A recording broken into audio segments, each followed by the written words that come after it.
leren sawetara ya nok. Mengko babakan lakon iso ditutukke sakbubare limbungan ya nduk.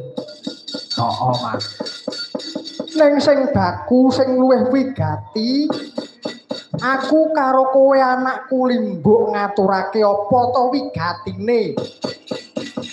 Awake dhewe sowan ana kene iki ya nduk. Ngono yo Mak. Heeh. Ning luwih dhisik sadurunge matur sing akeh-akeh Kang Sarta tetembangan luwih dhisik anak mbok tak kanthi ngaturke rasa puja lan puji syukur kunjuk Gusti ingkang murbeng dumadi Allah Subhanahu wa taala Tuhan yang Maha Esa nduk. Nggih Mak. Dene apa ya nduk? Dene kang wis malembarake kaberkahan Kang Sarta kanikmatan becik nikmat sempat nikmat sehat nikmat iman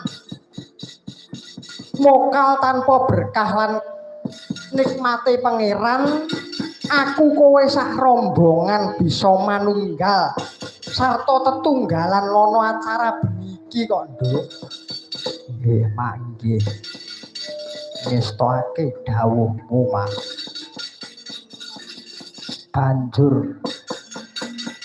Banjur bengi iki acarane opo Mak? Ngene nduk.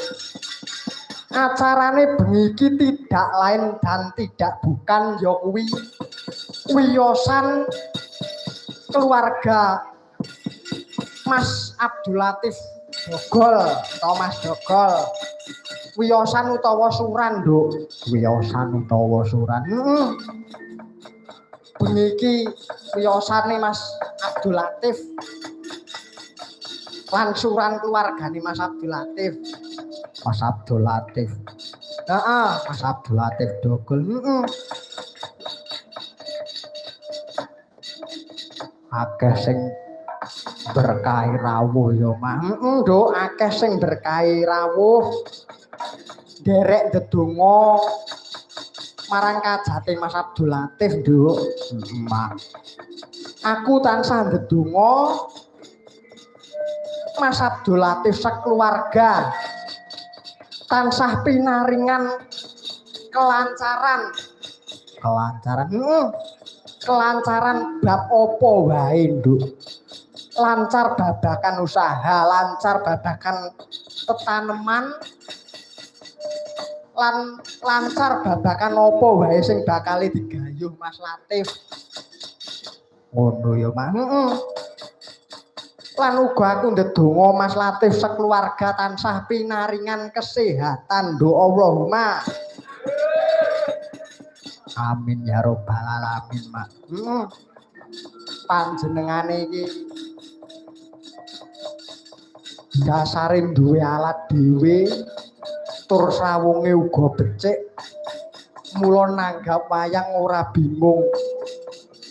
Mula yen duwe acara sing nonton sing rawuh ya akeh nduk. Ngono ya Mak. Wong kuwi yen srawunge akeh iki kaya Mas Abdul Latif kuwi. Dadi duwe acara suran kaya mengkene wae sing rawuh kuwi pirang-pirang nduk. Ngono. Iki sing ana lapangan voli kene pirang-pirang. Terus sing ana ing daleme kono mau ya pirang-pirang. Iya.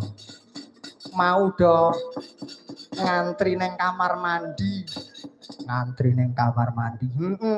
Do sambat kamar mandine ra enek ciduke, Nduk. Kamar mandine ra enek ciduke. Ngono ya, Mak. Ya, Nduk. Wigatine bengi iki wungon melekan tata lair wayangan ning batine ndedonga mring Gusti. Ngono ya, Mak.